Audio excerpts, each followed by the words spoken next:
olha, é como eu, é um ser humano como eu, tem medo, suja as calças como eu, está aflito, tem medo que eu o mate, exatamente como eu tenho que ele me mate. Percebe? Olha, é um ser humano. Percebe?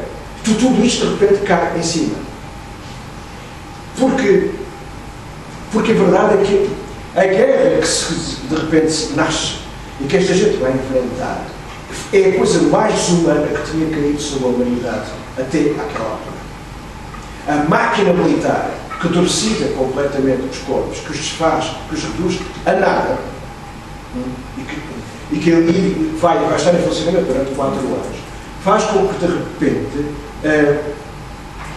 o ser humano é um inimigo quase invisível.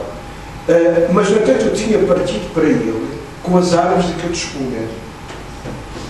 Como eu acho que o teatro faz falta e há sempre momentos para vos acordarem, eu sei que está tudo muito cansado, eu trouxe um objeto da Primeira Guerra Mundial para vos mostrar. Não fiquem muito impressionados, não vou atacar ninguém, sou um ser pacífico. Mas isto é uma baioneta alemã da Primeira Guerra Mundial.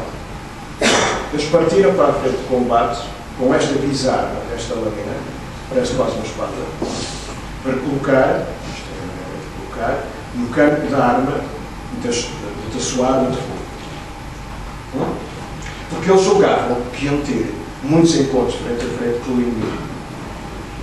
Na verdade, a percentagem de mortos ou de feridos por baioneta foi absolutamente ínfima, 0, qualquer coisa.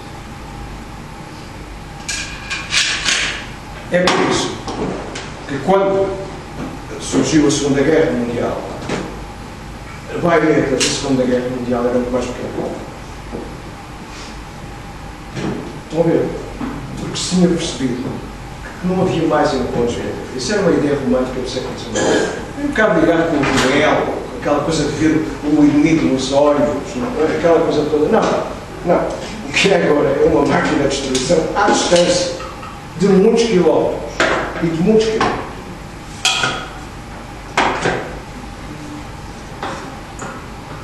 A Guerra de 1418 é o acontecimento fundador do século XX. O século XX não terminou em 1899, 1900, 1901, depois das teorias de começo de qualquer coisa. O século XX começa, na verdade, em 1914, 1918. O que faz com que nós estejamos agora a entrar no século XXI. Não é? Em 2014, por esta lógica, que não é minha, atenção, é de vários historiadores que defendem esta teoria, não é? Estamos agora a entrar no século XXI. Esta guerra liquidou nem mais nem menos que 4 impérios. O Império Russo, como sabem, depois se desfez com a Revolução Russa, quer dizer, o Império Alemão, que termina com o corpo final da guerra, depois a seguir à República de Weimar, e depois veio outra desgraça. O Império Austro-Húngaro desaparece completamente, tudo aquilo se vai fragmentar em vários países, e o Império Turco-Otomano, que também desaparece nesta altura. Esta guerra vai deixar a Europa totalmente em escombros. Não tanto como a segunda, evidentemente, na segunda nós aprimorámos, levámos o grau de destruição às suas últimas consequências. Mas das coisas mais aterradoras que há de imagens da guerra que estão ao nosso alcance, até na própria net, é o antes, a paisagem, o antes e o depois. Como é que era uma determinada aldeia antes do bombardeamento, ou antes da guerra, e como é que ficou? E é a ideia de uma paisagem lunar. De repente, do que nem as árvores restam, e o que resta das árvores é um tronco partido, um bocadinho de um tronco partido. O resto parece tudo, rigorosamente tudo. E as nossas tropas, como as outras, tinham que combater encostados em ruínas. A Europa ficou em ruínas nos seus campos de batalha. Mas como não ficou contentes com isso, depois veio a Segunda Guerra Começada para destruir as próprias cidades. Não é? Exatamente. Nós, nesta aula, Presidente Isabel, nunca se fez. Esta guerra vai ser uma ruptura traumática. Nada voltou a ser como era. E vai assinalar o triunfo da tecnologia. É a máquina contra o homem. Não é o homem contra o homem, frente a frente, é a máquina que controla. Quem tiver a máquina melhor, liquida o outro. E é isso que se vai verificar ao longo do conflito. Os aliados vão ganhar a guerra porque conseguiram ter uma máquina técnica, uma máquina técnico-militar muito mais poderosa e a trabalhar muito mais depressa com uma produção muito melhor do que, na verdade, o Império Alemão, com todas as dificuldades internas, de fome, etc, etc, etc. Portanto, é o triunfo da tecnologia. Vai ser aquilo que se chama, o que o Juncker chamou a batalha de material.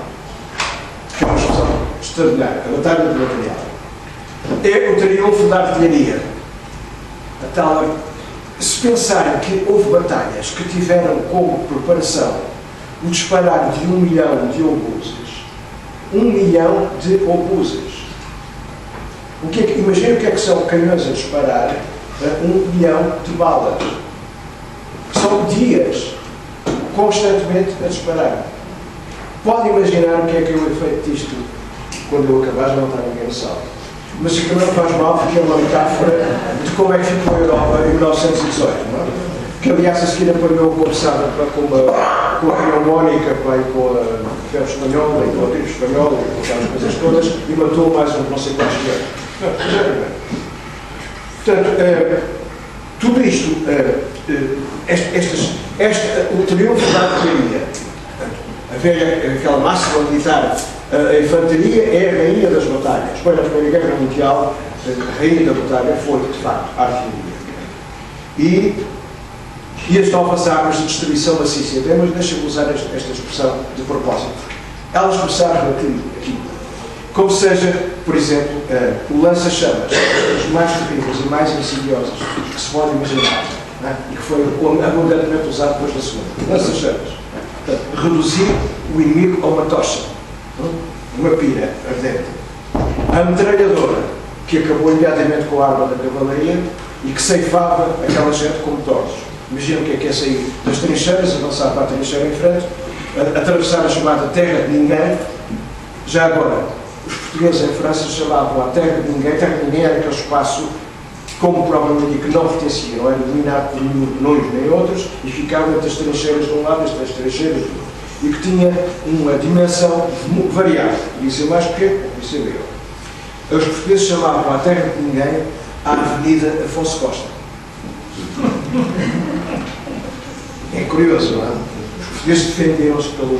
Quando as pessoas estão completamente desesperadas, é uma coisa muito nossa. Quando as pessoas estão completamente desesperadas, a única hipótese que têm é rirem-se. É rirem-se para não chorar, ou para não darem tiro na cabeça, como alguns fizeram. O lança-chamas, a metralhadora, o gás, os gases. Muita gente veio da guerra sem marcas físicas evidentes, mas tinham inalado os terríveis gases.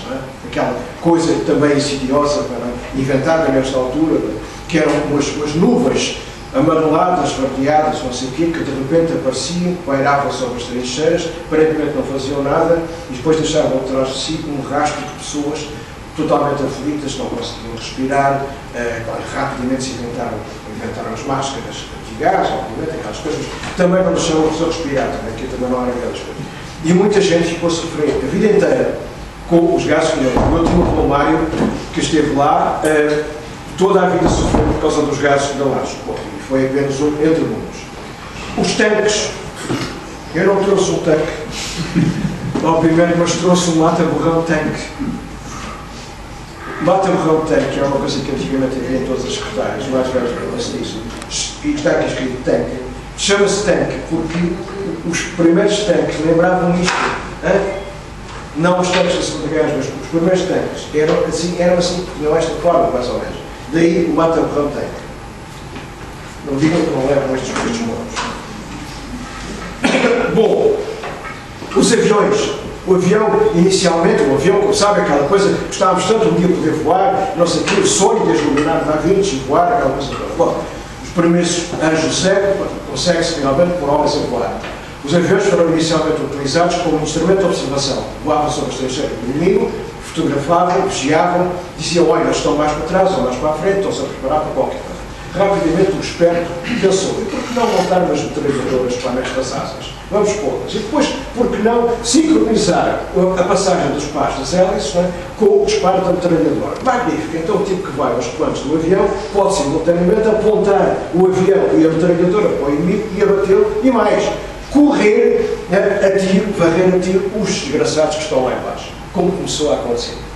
E aí é outro princípio da desorganização. Para, quando nós vemos o inimigo nos olhos, mesmo quando estamos numa trincheira e disparamos contra o que está na trincheira ali a 100 metros, apesar de tudo eu tenho a noção de que houve um corpo humano que ali foi abatido.